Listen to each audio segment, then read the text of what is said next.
Fail out যিদিনাখন প্ৰথম entry মাৰিছে বেহাৰবাৰী সেইদিনাখন ময়ে লিখিছোঁ মানে স্ক্ৰিপ্টটো আৰু ফেইল আউটৰ লগত পাৰ কৰা সময় মানে বহুত আছে, বহুত প্ৰগ্ৰেম কৰিছোঁ একেলগে আৰু সি মানে ইমান চিনচিয়াৰ আছিলে। সি সদায় মানে টাইমত যেতিয়া 8:30 কল টাইম থাকে সিয়ে প্ৰথম আহে।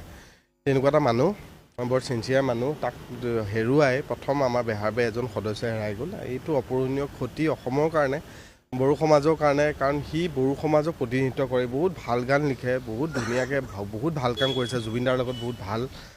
আৰু তাক হেৰুৱাই মানে আমি সঁচাকৈ মৰ্মাহত হৈছোঁ। সি য'তেই থাকক শান্তিত থাকক আৰু পৰিয়ালটোক সুমতি লাভ কৰক, এইখিনিয়ে ক'লোঁ। আচলতে বৰ দুখ লাগিছে আৰু বসুধাৰ এই মুহূৰ্তত নাই, সেই কথাটো আমি ভাবিবই পৰা নাই।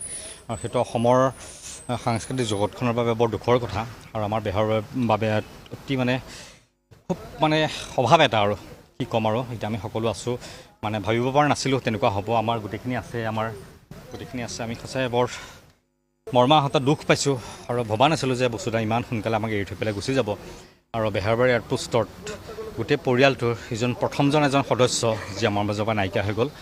বসুধা আত্মাই চিৰশান্তি লাভ কৰক, সেইটোৱে কামনা কৰিছোঁ। তেখেতো দীৰ্ঘদিন ধৰি অকণমান অসুস্থতাত ভুগি আছিলে।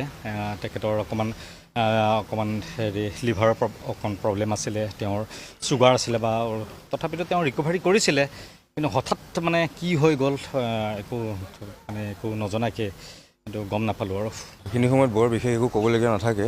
তেওঁক বহুত কম দিনৰ কাৰণে পাইছিলোঁ, যদিও বহুত এজন ভাল মানুহ আছিলে আৰু খুব নিজৰ ভিতৰতে থাকে, নিজৰ কামখিনি সময়ত কৰে।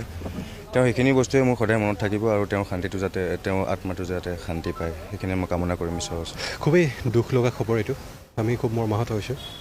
আৰু তেখেতে বহুত দিনৰ পৰা এইটো ৰোগত ভুগি আছিলে। লিভাৰ চিৰচিছ ভৰ্তি কৰোৱা হ'ল। ৰাতিপুৱা ভৰ্তি কৰাৰ পিছত অৱস্থাটো ইমান এটা ভাল নহয়। ডক্টৰে মোক ফোন কৰি আছিলে।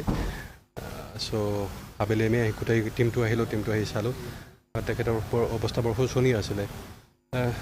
গোটেই অসমবাসীৰ কাৰণে এইটো এটা খুব ডাঙৰ লষ্ট।